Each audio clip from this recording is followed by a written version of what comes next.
Hello, everyone. Welcome back to yet another episode of the Christianity Original Podcast. My name is Cam. I have Grace, Phoebe, and Mark with me. Hey, guys. Hello. Cool. And today we have an interesting topic to chat about. It's an important epistle in the New Testament, the epistle to the Romans. And we're going to focus on the chapters 14 and 15 in context of a topic which we want to call it as solidarity. And yeah, to start it off, I would like to hand it over to Phoebe. Great. Thanks, Cam. Today our topic being solidarity, I would like to start off with something called proof texting. So it's a method to study the Bible, and it is something we don't use. And proof texting is, for example, if you want to believe that your God is a God who will bless you financially, then you look for proof in the biblical text and then say, hey, look, you just take that verse out of its literary context or historical context and say, look, this is the word of God for your financial blessing. So this is what is happening in our world today, or in our world of Christianity. It's pretty popular. I'm guilty of I'm doing not. that. Yeah, I've done it. Do you want I've to done it many explain times. how? Yeah, I mean, it's like you believe in something and like you want to kind of find supportive scriptures and you just scan the Bible for it, you will find something, right? And you don't pay attention to the context, right? You can just grab it out of its context and say, hey, look at it, look at this supports my belief, right? Like, and that the Bible is such a vast collection of books written covering like so many situations and contexts, so you can always find something that will support either end of the belief system on any topic. Yeah. Well, and I mean, that's kind of the easy way to do it, because we don't, like, when we talk about a lot of the things that we talk about, a lot of what's unseen is what goes into researching and kind of processing the scriptures in their context. And that takes a lot of work.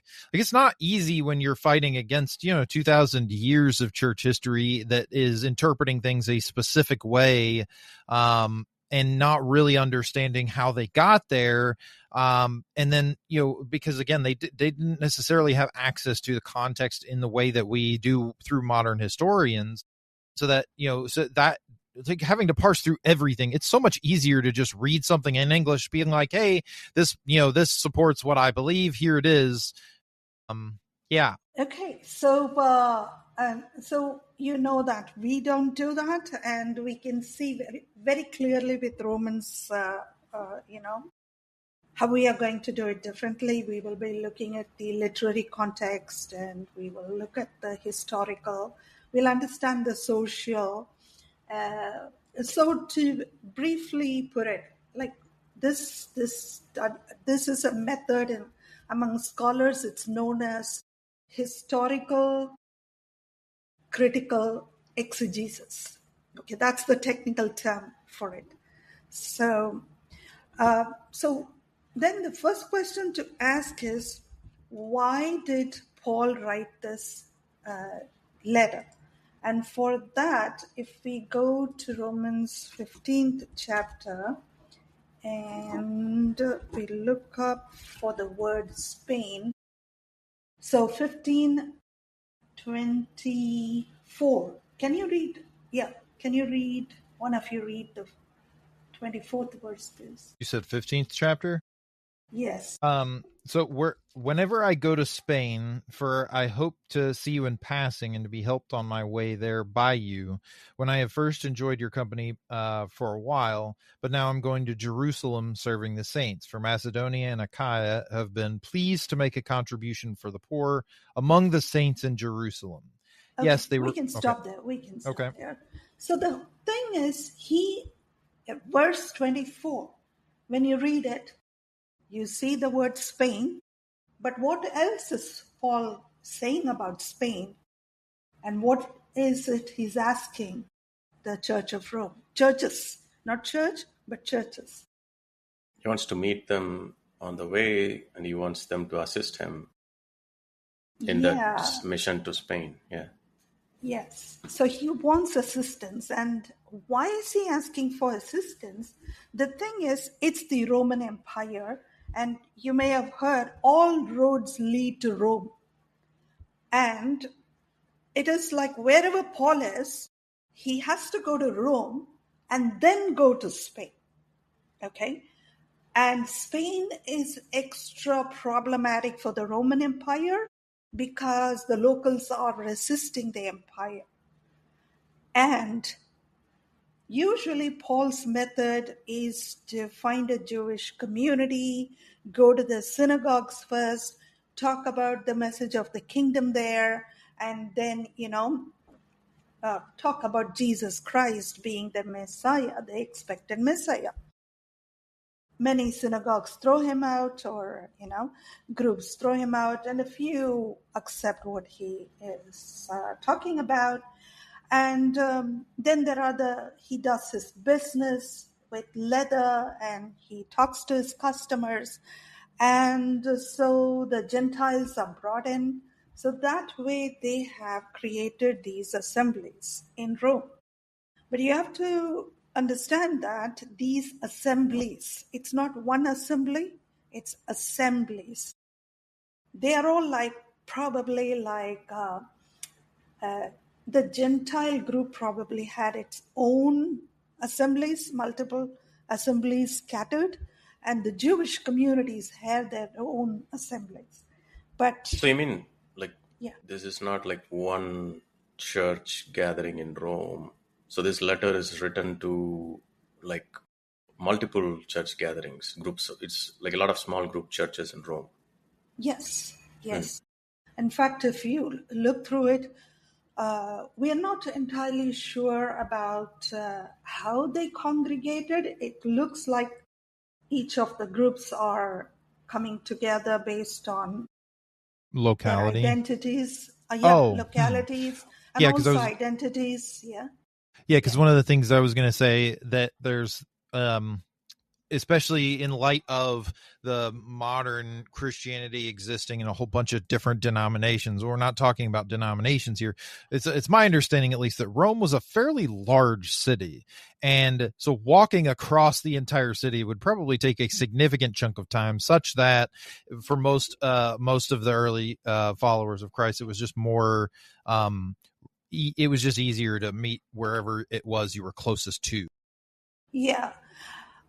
And also, it's been 3 years, more than 3 years, so my memory is not very strong about this, but I think archaeological evidences are available on some of the locations where they could have met. So there So is proof. is this the case just for the Roman epistle to the Romans, or like even in Corinth there were multiple churches? Just curious. I will It's I will probably a have tangential to thing. Yeah. Yeah, I will have to verify that Cool. Yeah. at Let's get this back to moment. the topic. Yeah, Yeah. my memory is not that strong now about it. But here, so these are different groups, and I haven't done substantial research on some of the terms mentioned here. It's been cursory. For example, in the first chapter or so, he uses the word barbarians. Why barbarians? Meaning Rome considered itself civilized, so the colonized groups would be barbarians. Okay. Then you have the Jews, of course, and the Greeks. So Greeks are Greek speaking, we understand that. But then there is also Hellenized. Now that's a word you don't find in English here. Is that what they are, Greeks? Yeah, I think the Greeks are supposed to be the Hellenized group, and then you have the Gentiles. So it's like it seems to be like they can be intersecting with each other. You can't categorize each group separately. Now, when we say Greeks, it could also mean that there were diaspora Jews who were not circumcised, who were not following the traditional Jewish understanding of the early first century. So there's a multiple things. Every time we read a verse, you can't pinpoint it. Oh, it's just for the Jews, or it's just for the Gentiles, because it could be, for example, say we are here. I belong to a different ethnic group, but I speak English, right? So it could be possible that, and as a person speaking English, and I'm so Americanized in that I embrace some of the values of this country or continent, if we can say, which is so different from my ethnic traditional group. So it's possible that there are some in the Roman Empire who have embraced what the Jews believe, or perhaps the Gentiles believe. So we cannot clearly demarcate their identities based on what we read here, because there are other literature that are available outside of the Bible where you get all those extra details, and a lot of research has been done on those identities. And also, Any there is questions? this event where Claudius expelled the Jews. I think it was 49 CE, and the church became mostly Gentile. But the Jews returned after some time, like under Nero. So that also created some kind of conflicts in the church congregations, Yeah. as I understand some of the historical Yes. context. You're right.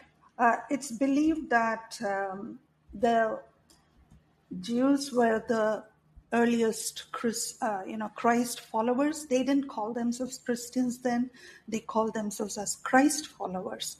And they brought this form of Christianity into Rome. And so it is not Paul who founded this church. So from the beginning, he is very diplomatic in how he uses the language. He persuades. You will find exhorts, that kind of a language, which is like encourage or persuade. He cannot dictate. Like some of the churches he founded, and there he lashes out. He is, as the father of that, founding father of that church, he takes liberties. But with this church, he's extra careful about how he talks to them. So Claudius is a very important historical thing. The Claudius's edict was like the Jews are creating a lot of disturbance within the country, so expel them. And it could mean that the Christ-following Jews, who were still known as Jews, who came under the umbrella of Judaism, had not separated as pure Christians as we are now. They also got expelled. And the example, Cam, do you remember the name of the couple who we meet, I think, even in Ananias Corinthians? and Sapphira? No, they are Acts. These Priscilla and Aquila. Aquila. Yeah. So these are two characters who we find in other epistles also. If you can quickly, if one of you is searching for them, quickly. Yeah, I think find both it. both were women that were like representatives of Paul. They are I think they're. I husband remember. and wife. It's a Oh, husband and I wife. thought I had read somewhere that that Aquila's name had been masculinized in order to No, I think make it that's seem that Unia. way. But I think that's Apostle Unias. Hunia. okay, Unia, yeah. Hunia. Yeah. okay. Okay. So if we do find just included. So we are finding internal evidence, we find archaeological evidence for this. And so these early Jewish leaders are expelled. And after the death of Claudius, they come back, and guess what? Now the Gentile leaders are the dominant group, and what they say, you know, uh, is what is the rule or understanding of the scripture. And now Paul wants to go to Spain, and here there is division. And that's what we are going to talk about today, how they are divided and what matters. One of the issues that's coming up here, there are multiple, But how does it affect Paul's mission to Spain? What yeah. does it So that matter if is they're what, divided? so if they are divided, they cannot help him. A divided church cannot help Paul in his mission. So he is pleading or, trying to bring about unity within the church. And so if we are talking about solidarity, how do we understand it? So Mark, you had something about solidarity. Do you want to Yeah. So say a bit of there's an ancient Arabic saying that I'm familiar with. It goes, "Me against my brother and I against our cousin, my cousin and I against the world." And I think that's kind of like It's a a good one. regional understanding of, and you'll see this, for instance, with in Arabic communities in the Middle East, where you'll find, when you get down to the local level, you'll find groups fighting against one another. But as it gets larger, they'll fight with groups farther away, and then even generally speaking, you can find general solidarity of this nature in the Arabic world. So you find that it's like it's like against, right? Mm-hmm. The word against seems to crop up in this kind of a definition of solidarity, and which means that is today's world any different? So when we talk about today's solidarity, what comes to mind? Just based on that definition that you gave us about brothers against cousins, and then the family against the outsiders, there is that insiders versus outsiders, Yeah. right? And so that's supposed to be like your family, you are supposed to stand with us. That's solidarity. Even though at the beginning it starts with me against my brother, and so, but at some point those divisions become such that they put them away for the moment in order to unite against another outsider force, right? And so it's a matter of like it's this concentric lines of like, what is your inner circle, and then what's your extended circle, and then one more beyond that maybe, and then lastly it's everyone else. Yeah. Grace, you want to say something about it? What I wanted to talk about is not directly related, but it was about literary context, but I think I can get to that later, about people taking a certain quote from Romans 14 out of context, and it's so annoying, but I can bring it up later because it won't transition well. Yeah, awesome. So let's look at, we are going to try and do the first pericope. That is, pericope is a particular passage which makes sense together. Okay, that's the literary analysis that we will engage in, and which is like chapter 14, verses 1 to 12. But I'm not sure if we can do everything within an hour or half an hour. But let's start with the first 4 verses. Grace, do you want to read chapter 14, verses 1 to 4, please? Absolutely. And I'm reading from the NIV, by the way, the New International Version. So there might be some variation.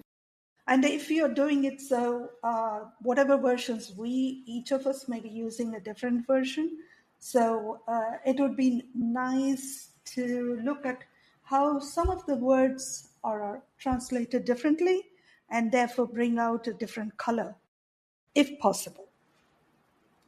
Okay. Except the one whose faith is weak, without quarreling over disputable matters. One person's faith allows them to eat anything, but another, whose faith is weak, eats only vegetables. The one who eats everything must not treat with contempt the one who does not, and the one who does not eat everything must not judge the one who does, for God has accepted them. Who are you to judge someone else's servant? To their own master, servants stand or fall, and they will stand, for the Lord is able to make them stand. Awesome. So I was going to say the first thing that sticks out to me. So I'm reading from the NASB. What is that? New American Standard Bible. Which is, it says, the first verse is what stuck out. Now, except the one who is weak in faith, but not for the purpose of passing judgment on his opinions, which is an interesting, way to like attach to that. So it's like not now, except the one who is weak in faith, but not for the purpose of passing judgment on his opinions, which is a strange, like it's just a very strange translation. Cam, I think that's the first, formal translation, right? Like, so that and NASB sticks close to the original Greek sentence format. NIV is trying to bridge the historical distance. Okay. And is trying to convey in contemporary English, like, what is the gist of it, which is, don't quarrel over disputable matters, right? Like, I think that's, And if you go to Message, I think it'll even get even more contemporary. So Cam, what is the first verse? How is the first verse in yours? In the Message translation? Okay. So, welcome with open arms, fellow believers who don't see things the way you do. And don't jump all over them every time they do or say something you don't agree with. Even when it seems that they are strong on opinions but weak in the faith department. Remember, they have their own history to deal with. Treat them gently. Yeah. Okay. That bridged the historical distance completely. Yeah. Okay. So I use NRSV. So there the first word is welcome. Welcome those who are weak in faith, but not for the purpose of quarreling over opinions. So you see that word, the first word itself gets translated so differently.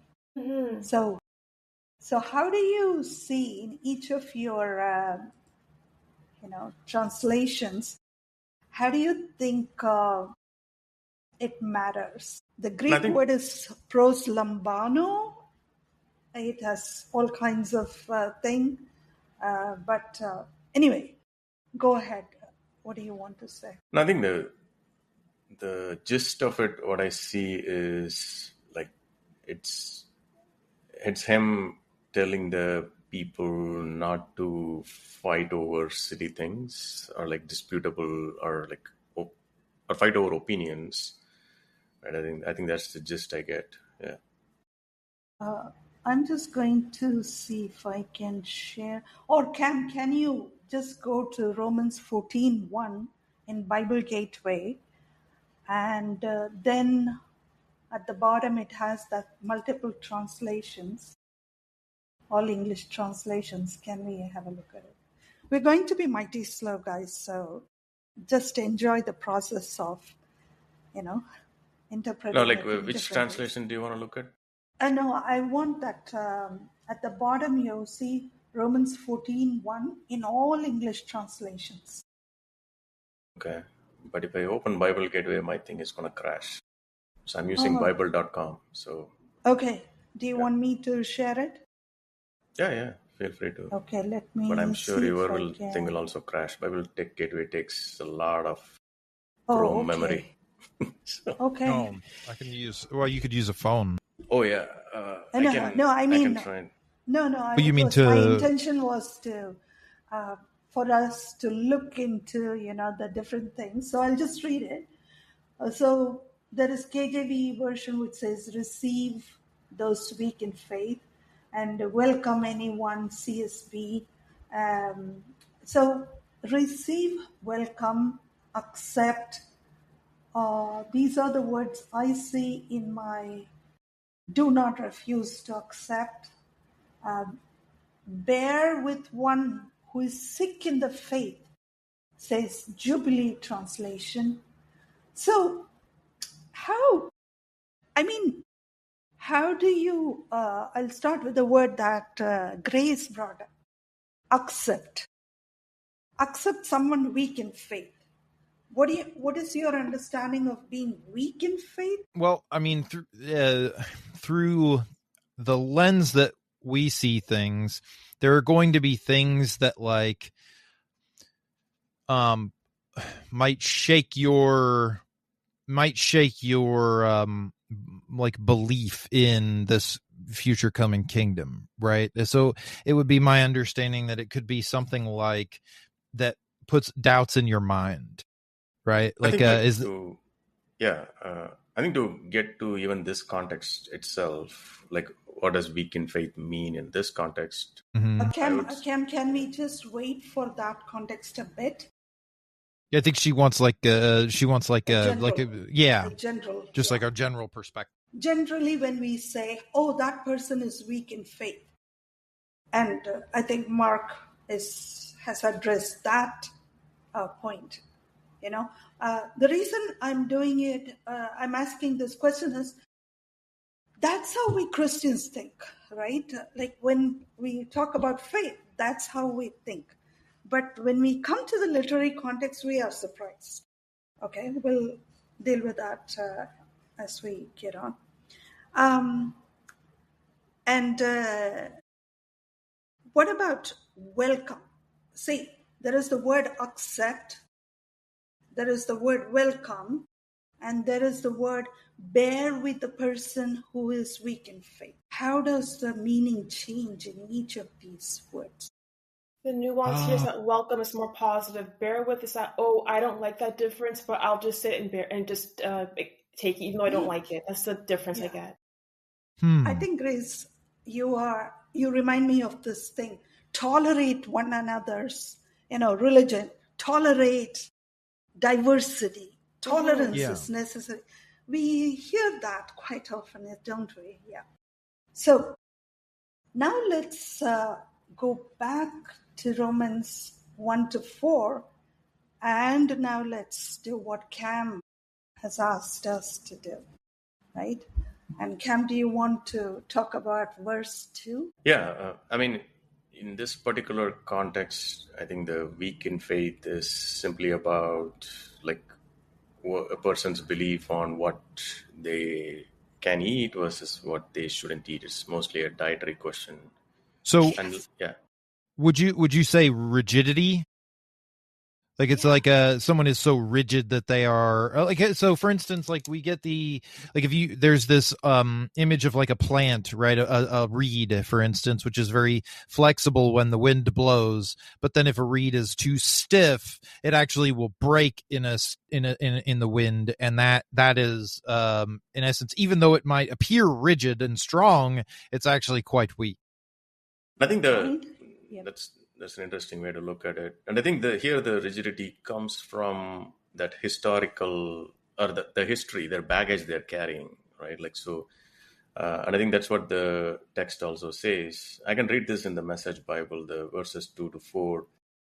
For instance, a person who has been around for a while might well be convinced that he can eat anything on the table, while another with a different background might assume he should only be a vegetarian and eat accordingly.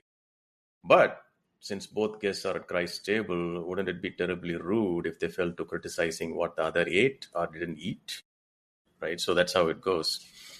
So it's purely based on what background they come from. They believe different things. And they're bringing that baggage to the table of Christ. And that is where Paul is like, what are you doing? Yeah. Well, I mean, that's kind of reinforced with the idea of like petty differences in the different translations, right? Like minor differences, petty differences, things that don't really matter. I have a problem with the word petty there. I know petty has been used in translations, Small, but yeah. But my question is, for example, we don't know what the actual historical, political, or social reason was for the earliest Israelites or Jews to decide not to eat pork. Okay, not to eat pork, or any kind of meat that was offered to the images, or Well, I wherever know. they were. Yeah, go ahead. Yeah, well, no, it's fair because I know we've had this discussion in the past about like the perception of like as we understand, Jesus set himself in opposition to the Roman Empire. And so we might not necessarily have the full context of like what it represented, not so much that the meat itself was the problem, but like by what it represented when you went to eat it. Like, was it like a tacit endorsement of the person you were talking to's like perspective, or the empire's perspective in general? Is that what you mean? Yeah. So do you remember the story of Daniel? Mm-hmm. Yeah. And he was also rigid. Yes. So if you want to take Daniel first chapter 1, can we go there? So Daniel, and this is happening in Babylon, and Daniel is an Israelite. I must say he must be one of the elite Israelites who has been brought as a slave or hostage to their country in Babylon, and they have to serve King Nebuchadnezzar. And now, can we read verses 3, 4, The 5? king told Ashpenaz, head of the palace staff, whether I'm reading from the message, so don't feel spooked. Okay. The king told Ashpenaz, head of the palace staff, to get some Israelites from the royal family and nobility, young men who were healthy and handsome, intelligent and well-educated, good prospects for leadership positions in the government, perfect specimens, and indoctrinate them in the Babylonian language and the lore of magic and fortune-telling. The king then ordered that they may be served from the same menu as the royal table, the best food, the finest wine. After 3 years of training, they would be given positions in the king's court. Yeah, and then go on to please verse 8. But Daniel determined that he would not defile himself by eating the king's food or drinking his wine, so he asked the head of the palace staff to exempt him from the royal diet. The head of the palace staff, by God's grace, liked Daniel, but he warned him, I'm afraid of what my master the king will do. He's the one who assigned this diet, and if he sees that you are not as healthy as the rest, he will have my head. Yeah. So now for the 12th verse, please. But Daniel appealed to a steward who had been assigned by the head of the palace staff to be in charge. Try us out for 10 days on a simple diet of vegetables and water, and then compare us with the young men who eat from the royal menu. Yeah. So you see, vegetarianism is there. Mm-hmm. So eating only vegetables and no meat from the king's thing. So in Rome, what used to happen is that there used to be these festivals where animals were sacrificed for the gods and goddesses, and the meat was just the best quality meat went to the royal family, the elites, and the worst kind of meat was, given to the locals, people there. But meat was meat, and these people are living in subsistence mode, which means whatever they make, let's say in a month, may last them for a month or may not last them for a month. So getting meat is protein. And so some believe in eating anything, while the weak eat only vegetables. All right. So there is that conflict of, can we eat the meat that's been offered to images? And do you remember anything from Old Testament where there is a command about do not eat anything that's offered to idols or images? Yeah. So on one side, it's about being eating meat that's been offered to idols. On another side, what if it was pork? And the ethnicity is like, you can't eat pork. And personally, I grew up eating chicken and goat meat or fish.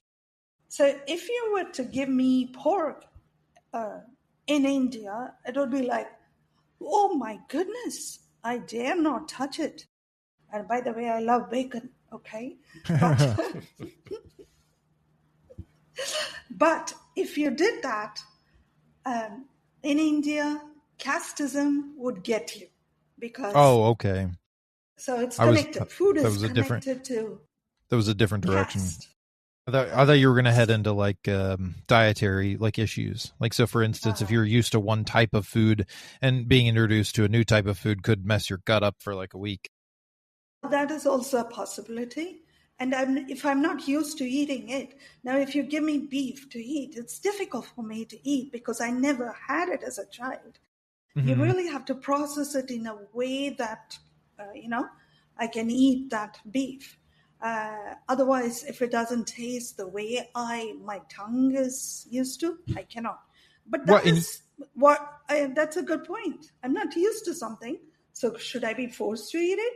Okay, that's a different thing. But if there is that casteism or, any of those things that's coming, or let's say, for example, a Brahmin becomes a Christian and you say, hey, Brahmins don't eat meat, they are vegetarians.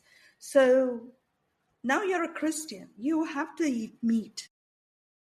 Does it make sense? So, yeah. So can we ask those who believe that pork should not be eaten because it's there in their,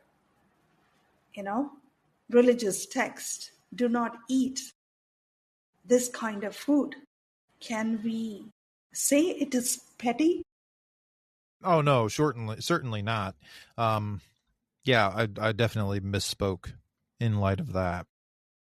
No, you didn't misspeak, but that is how some of the translations talk about. And so it's a very vital point to bring up.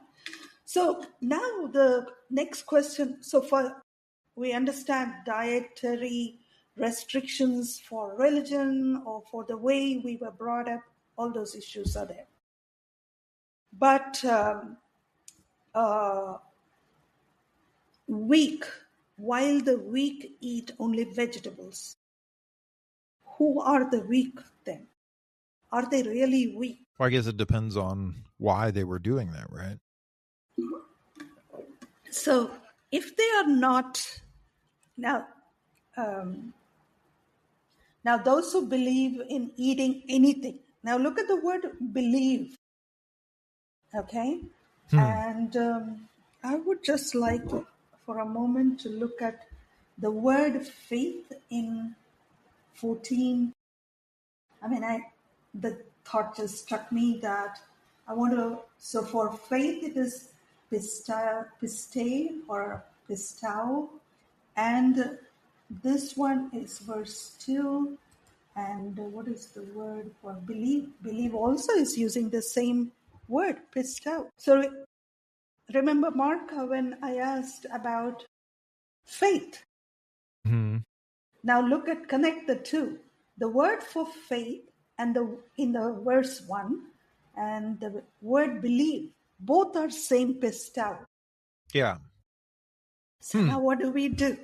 How do we interpret? Sorry, I didn't follow that. Like the word. Well, I was going to say now I don't. Verse 1 and word for which verse? Well, faith verse 1 and. Yeah, go ahead, Mark. Oh, I was going to say verse 1 and 2 in my version has faith translated in both places. So that's what I found interesting when you said believe. So So mine says has one both as person faith. has faith that he may eat all things, but he who is weak eats vegetables only. One Grace, person what about has your faith. Bible? Does it have faith in both verses? Yes, indeed. Oh, awesome. Mine has believe in the verse too. So believe and faith both use the same word. Now faith in verse 2. So Grace, what is your verse 2? Oh, verse 2. One person's faith allows them to eat anything, but another, whose faith is weak, eats only vegetables.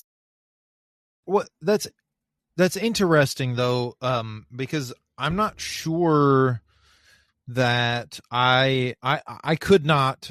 I'm not sure I could give you a definition for each one that is mutually exclusive. That is to say, I'm not sure I'd be able to give you a definition for believe versus faith that would be different fundamentally. Like maybe So- adherence to. Sorry, go ahead. No, No, Grace, please. you go ahead, please. Like adherence to rituals versus internal belief, because there's like some people say it's a dichotomy, like what you feel, quote unquote, inside and what you actually do to, I guess, prove it. So now faith and belief can be same probably, but when you say in normal language, you use, I believe this is the truth, or I believe this is a fact, how you use the word believe as a verb. But keeping that aside, still, we are in the beginning, we defined faith as, faith is like, what is our faith? The doctrinal faith. That's what we were talking about. A faith in a God who can provide, that kind of faith. But this faith here is used differently.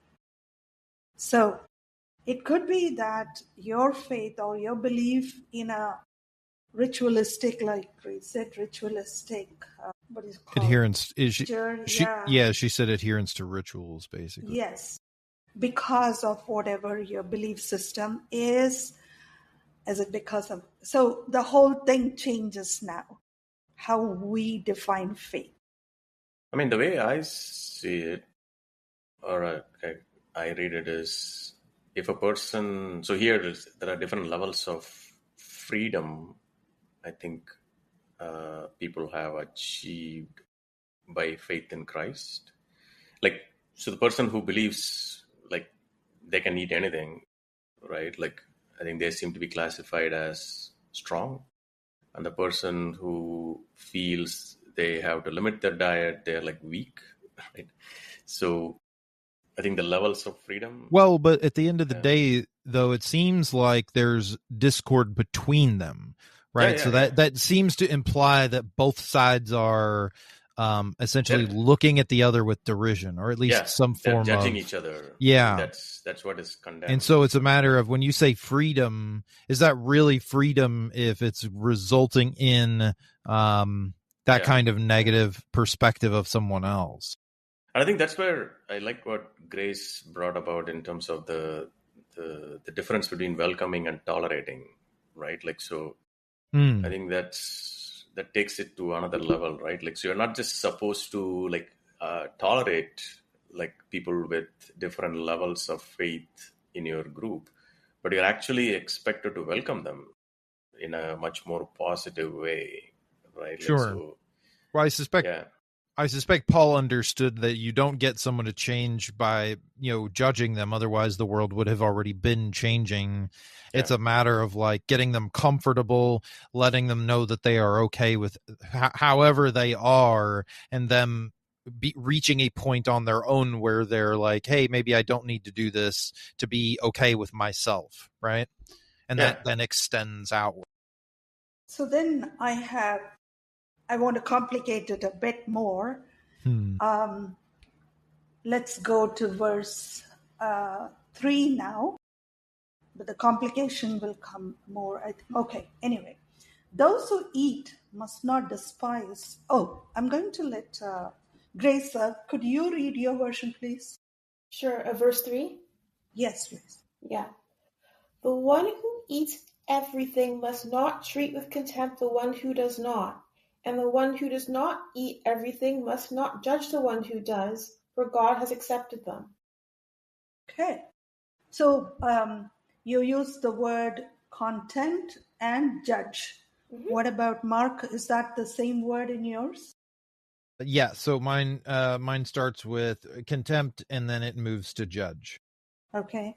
What about you, Cam? This is the message, right? So they don't go verse by verse. They usually do groupings of 3 verses. So mine says, but since both are guests at Christ's table, wouldn't it be terribly rude if they fell to criticizing what the other ate or didn't eat? Okay.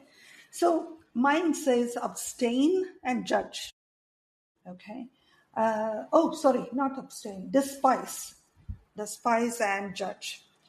So there is this, like Mark, you started with what is solidarity, how it is defined. Now you have a binary here, 2 opposing groups. One, despises contempt, they have contempt for the other group, and the other group judges. Okay. So, It's like 2 brothers. okay. That's like that's the step 1, right? Which is like that's the first part that I listed, me against my brother, right? Right. So it's that's I would say that's like the world's perspective on solidarity. But in this case, these brothers, like you also mentioned in that Arabic proverb that even though the brothers are against each other, but when it comes to the cousin, they are united with each other, right? And they go on a united front. But in this case, I think Paul's point is these people are against each other, so they're not going to be helpful for the mission, for the purpose. They're not uniting for the right purpose. They are held up with all these disputes among themselves. Okay. Right? I think that's how at least I see it. Yeah. Is that that's my question then. Is this like kind of conflict spilling out into the streets, so to speak? I mean, it's not about even spilling out in the streets, right? I think it's more about the church or the churches in Rome. They're not able to contribute to proclaiming the good news because of this. They are obsessed with their own internal strife, right? So Paul wants to go to the ends of the earth, and Spain was literally, I think, the ends of the earth at that point, because that's where the Roman Empire had extended all the way. And if the mission has to advance, I mean, people can't be obsessed with this type of conflicts and spending time judging each other and treating each other with contempt, then there is going to be no unity in achieving that mission. Okay, before we go on to that point, I said about complicating, right? So now, who is the one who's contemptuous and who is the one who's judging? The strong or the weak? Who's doing what? The non-vegetarians are contemptuous and the vegetarians are judgmental. So the strong are contemptuous. Strong who can eat anything. Strong who believe that their faith is strong are contemptuous of those they think are weak in their faith who eat only vegetables. Now, And I'm curious, so because this kind of sets it up as like one side is like looking at the strong in this instance is looking at the weak as like why there's with contempt, like, oh, you're not as good as me. Or is it the other way around, or is it like the weak are judging the strong because they're the ones that are like participating in the empire, and then the other ones are like, hey, like, yeah, I don't know, or is it like I hate you because you're judging me, or is it I hate you because you're like restricting everyone by like imposing this?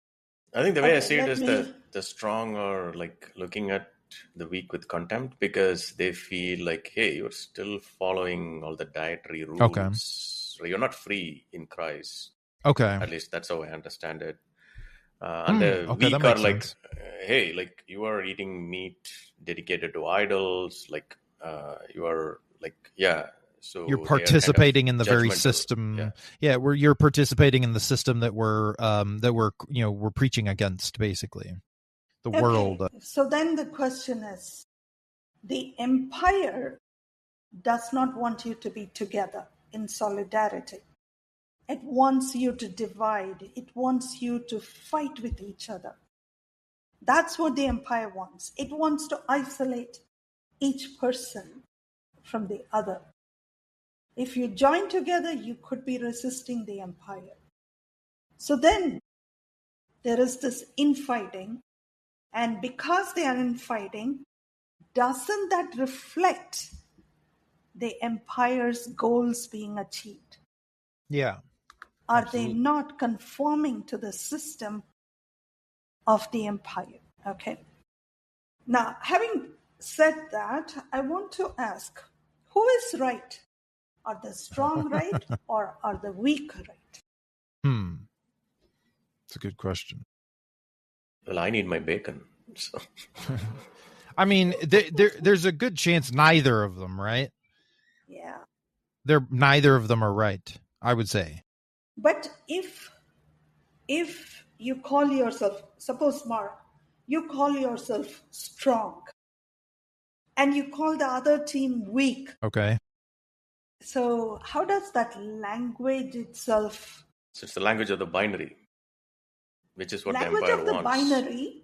But what I want to say is, look at the first verse. It says, you're not welcoming with open arms. Yeah. Your fellow believer. Welcome, accept, bear. So who is Paul talking to in the first verse? With the strong. To the strong, which means strong are in the wrong. Oh. Those who believe they are strong in faith are in the I see. wrong. That's the Well, verse hold on. 1. One sec. The weak are also judgmental, right? Please Yeah, wait. yeah. We're getting to that. So does this mean, Cam, are you of the strong quarter? I feel like very strongly related to them. Yeah. Yeah. You see how complicated it is for us to take sides? Yeah, Because, these people are judging. you know? Yeah, what are they doing? Yeah. So what about them? that is verse 4, right? Who are you to pass judgment on slaves of another? Exactly. But that is my version, but I would like Grace's version. Verse 4, please. For you to judge someone else's servant, to their own master, servants stand or fall, and they will stand, for the Lord is able to make them stand. So based on the word judge, okay, it looks like he's speaking to the weak. But even when you look at contemptually at somebody who you think is weak in faith, that is also a kind of judgment, right? So judgment can be two ways. One is, why are you contemptuous of that person? Because you have judged that person negatively. Yeah, sure. Second reason you can judge a person is what the weak here are supposedly doing. That is, they are ritualistically following certain things. And probably because they believe that Jesus is the Messiah of the Jews, they think that everybody should be like them. And that is where Paul is saying, hey, no, everybody is welcome in this. So because of the word judge in verse 4, we cannot assume that judgment word is related to the weak. It can be for both strong and weak. But this 14th chapter, verse 1 starts off with, welcome those who are weak in faith. That tells us that Paul is talking against the behavior of the strong. Sure. And another interesting tidbit here is Paul identifies himself with the strong. Yeah, where did you find that verse? Romans 15:1. Yeah, so you jumped to the right. Yeah. But it's a good point to bring up. Yeah, so why not read it? Yeah, 15:1, please. Yeah, this is the message. Romans 15:1 and 2. Those of us who are strong and able in the faith need to step in and lend a hand to those who falter and not just do what is most convenient for us. Strength is for service, not status. Each one of us needs to look after the good of the people around us, asking ourselves, how can I help? So I think that's the message here, right? Like, so Paul identifies himself with the strong, and but you're not supposed to use your strength to look down on people or look at them with contempt. You're supposed to ask or embrace them with open arms and figure out ways to help, right? I think that's Paul's message here. And he identifies himself with the strong, and he's doing the right thing and kind of trying to get the strong to tone down and get people to help. Yeah.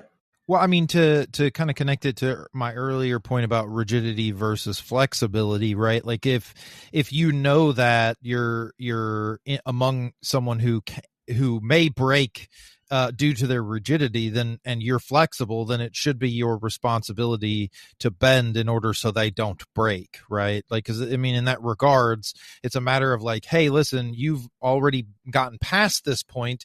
Don't put yourself in a position where you're making someone else's life more difficult when you don't need to. Like, it's not like you can be flexible. Show yourself as flexible.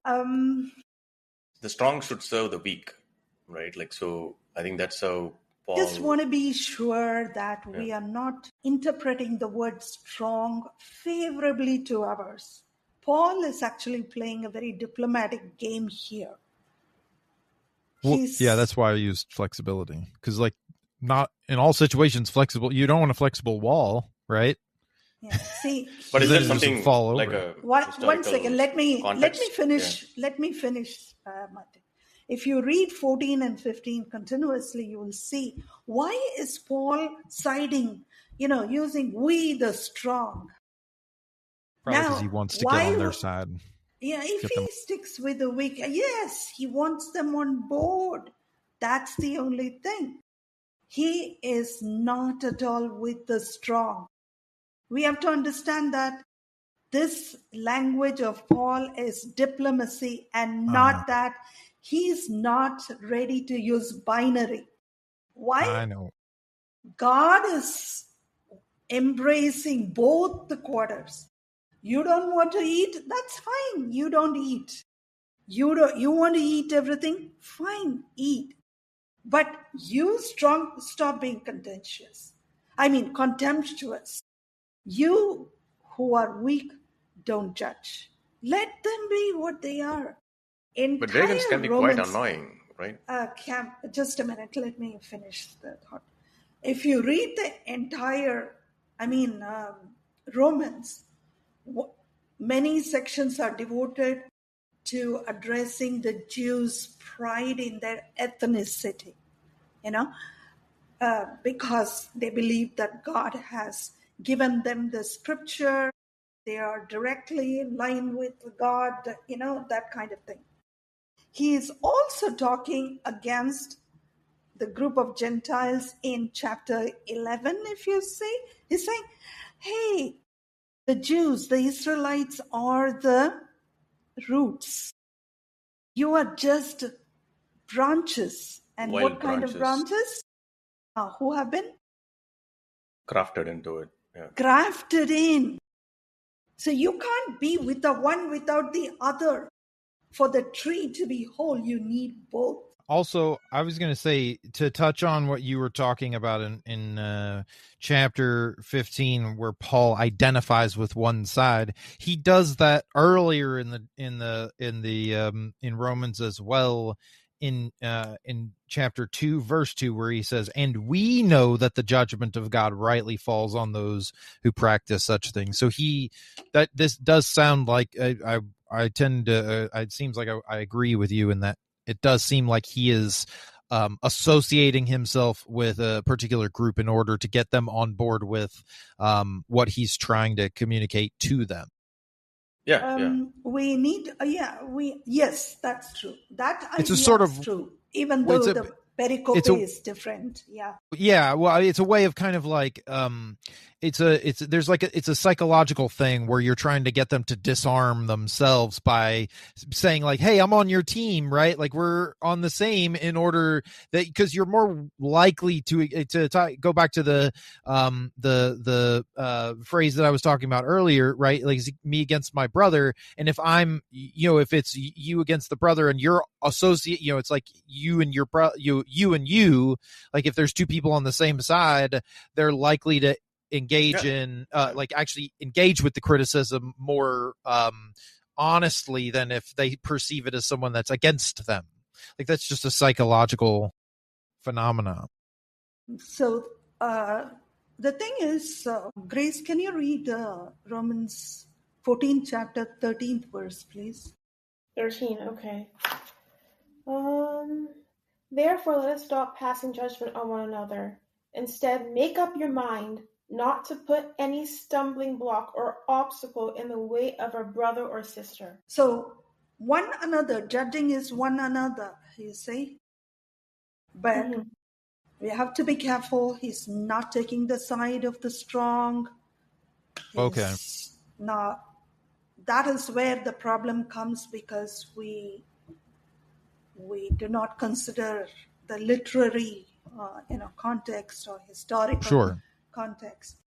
The goal is, whatever you do not put a stumbling block or or a hindrance in the path of your brother or sister. Yeah. What to Cam and I's point, what it seems like is, and what I'm saying is, it's like by kind of siding himself, even though I agree that it's clear that he's not taking the side, based off of what you've presented, he's not taking the side of the strong.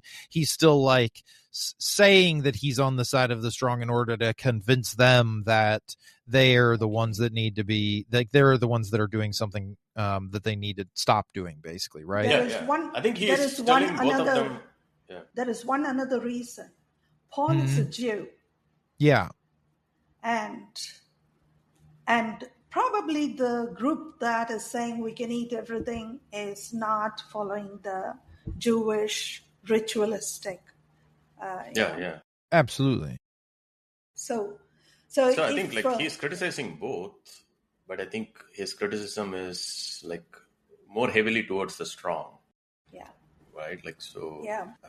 And that seems to be the gist of it, at least from how I read it. Yeah. Well, I wonder how that if there's another thing that's interesting. I wonder how much differently it would have been received if Paul had reversed them and labeled the weak as the strong and the strong as the weak. How much, what kinds of reception would that have done? That probably would have been less well received, right? Yeah, that's possible. It also might not make sense if we reverse them. Yeah, I don't know. Yeah, but Grace had a point. Grace, you said initially you had a comment, but is it for a later verse, or do you think it's connected to what we are talking? It's for a later verse 17, which people take out of context and debates about what the kingdom actually is and what it constitutes. But yeah, I can get into that later. But still, I think it seems to work, right? Yeah, go ahead, Grace. Go. I think it connects. Yeah, go ahead. When talking about what is the kingdom of God, you hear a lot of people use verse 17 to argue that it's just spiritual, it's some kind of enlightenment thing inside. And so they'll say, verse 17, for the kingdom of God is not a matter of eating and drinking, but of righteousness, peace, and joy in the Holy Spirit, because anyone who serves Christ in this way is pleasing to God and receives human approval. But then they miss a later verse, like in chapter 15, it says, and again, Isaiah says, the root of Jesse will spring up, one who will rise to rule over the nations, and him the Gentiles will hope, which is about the physical kingdom right there, like the chapter after, and they completely missed that. Yeah. I think that's an important point you were bringing up, right? Yeah. And when you read those verses 17 and 18 in the NIV, like people take that alone and they try to say it's in the mind, it's in the heart. But when you read it in the Message, it's very interesting.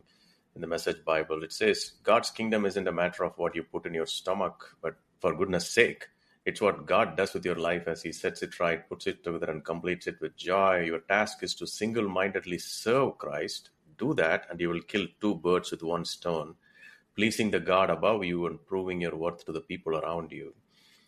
And then he goes on, right? Like, so he's actually asking the believers to serve Christ, which is to go and preach the kingdom, right? Like, and instead of looking at matters of the stomach. Yeah. Well, I guess that's another question then I'd have, because as it relates to what you guys are just talking about, if they were actually putting their efforts towards preaching the kingdom, would they have gotten into, like, would they have gotten to this point? No, that's a good question to ask. It's a good hypothetical. Like, probably not, right? Like, they would have been focused on the mission, right? And these people are in Rome, which is another added dimension to it, which is the capital of the world at that time, right? Like, it's the capital of the empire. So what was going on with them? That's another question, right? Like, are they doing outreach? Are they getting out there? I don't know whether, Phoebe, you have any context around the activities of the churches in Rome, because we know that based on the scriptures, the churches in Thessalonica, they were pretty active, right? At least that's how Paul writes in his letter to the Thessalonians. But I don't know whether we have any context on the Roman activities. The thing is, they are like human beings just like us. So they have to go out to work in the world. They have to interact with people who are different from the believers. And so most often what happens is they bring the world inside, outside world inside. The assembly or the church is not a neutral zone. The world outside does come in. It comes in many ways. It's like, it's so fluid. You don't even know where and how it comes. And we operate in the world outside very differently. And we bring the same behavior inside, thinking this is the right thing to do. We are the strong, you are the weak. The binary is outside. And we bring the binary inside. And we compete with each other. Inside the church, we compete. I am better than this person. That person is not doing that well. We are grading. I'm a teacher. And we grade. And that grading is what the world teaches us. We shouldn't be grading. And that's what's ingrained in today's culture, right? You take there is this Black Mirror episode. I don't know whether you guys watch that anthology series. If not, I think it's on Netflix. It's from the UK, I think. Like, where like there is, and it's like a futuristic sci-fi type thing, right? Like, if you take the technology we have right now and take it to the extreme, what will happen? It imagines a lot of dystopian scenarios. Mm-hmm. One of the episodes focuses on what happens if you take Uber ratings to the extreme, right? I think they have a version of it already in China, right? After this episode came out, like, then a few years later, China did it, I think. Which is like, you give a rating for every human interaction, mm-hmm. right? Like, every person, you can see what their rating is on their heads. Like, you can, like, there is a projection, right? So just like you finish a Uber ride, you rate the driver rates you, right? You're extremely well behaved because you want the driver to give you a rating, otherwise you're not going to get a cab again, right? And this driver is doing the same. But now in this society, when they take it to the extreme, every human interaction, you can rate the person, right? Yeah. And the whole episode is about how terrible that is, and like how it affects the protagonist, right? Like, I think like it's terrible, right? Like, so, and that's what happens when we kind of are in a meritocracy based society where you feel like you're being judged for everything you do, right? Like, so that is, yeah. And I think another aspect to this is, I think it's more about community, right? Like, and Mark, to your question about, like, will this have happened if they were focused on the mission? Probably it would have. I'm Yeah, thinking, just two of us, because maybe they're two of they're us. gonna come together as a community and they're gonna go on road trips or whatever, right?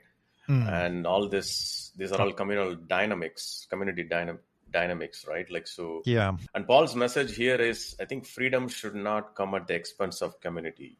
Strength should be shown with restraint, not dominance, right? Like, so there is a lot of interesting messaging there on how to build a community where, like, and here I'm thinking the strong is the majority as well, right? And Phoebe, I don't know whether you have any context there. Probably there were more strong than the weak because of Claudius' edict, the people who came Oh, back, right? So the majority taking care of the minority is probably another angle Paul is focusing on here. And that's why probably he's putting more emphasis on the strong, making sure they welcome the weak in the opening statement in this pericope. We don't know about who went to Paul with this issue, right? Somebody informed Paul about this dynamics of some people thinking of themselves as strong and looking down on another group as weak. So we don't know, but all we know from this is that here he's very clearly talking to the strong. He's asking them to make those changes. So even though he belongs to a group which could have been called weak, because we don't know whether Paul actually broke his dietary restrictions. We don't know that. If According to the James group, he was probably on the other side of the conflict. you cannot sit with a heathen to eat, right? You cannot. If my neighbor is eating pork, can I sit with that person and be eating goat? There are all those kind of things. Like in India, they don't eat, the Hindu religion does not allow you to eat beef. So you go to a place where they serve beef burgers, then what are you doing inside there? You get contaminated. There is that purity, contamination, pollution concept there. And so, does my eating together with another person mean I've compromised and I'm eating the same meat as they do? Or is it just sitting with them at the same table, fellowshipping? At what degree, what level was it? Because in Galatians, we find that maybe we should take it up for discussion next time in greater detail. We find that Peter and Paul, Barnabas were sitting with the Gentiles, eating. What they were eating, we don't know, but they were eating with the Gentiles. But when people from Jerusalem come to visit that church, Peter and Barnabas get up from this table and move over to the other table. So there is a lot of complication. But I think for today, we will stop with this, verses 1 to 4, and then we will take up the others as they come. Anyone wants to add anything else to it? no, that was good. I enjoyed this. All right. That was a good discussion. I enjoyed it as well. So with that, we will close for today. Of course, we encourage our listeners to like, subscribe to our channel if you like what you're hearing. And also, please add your comments if you found something that intrigued your thoughts and you'd like to chime in with your opinion. As always, thank you, Mark, Grace, and Phoebe, for your thoughts and comments. And we will meet again in another episode. Thank you.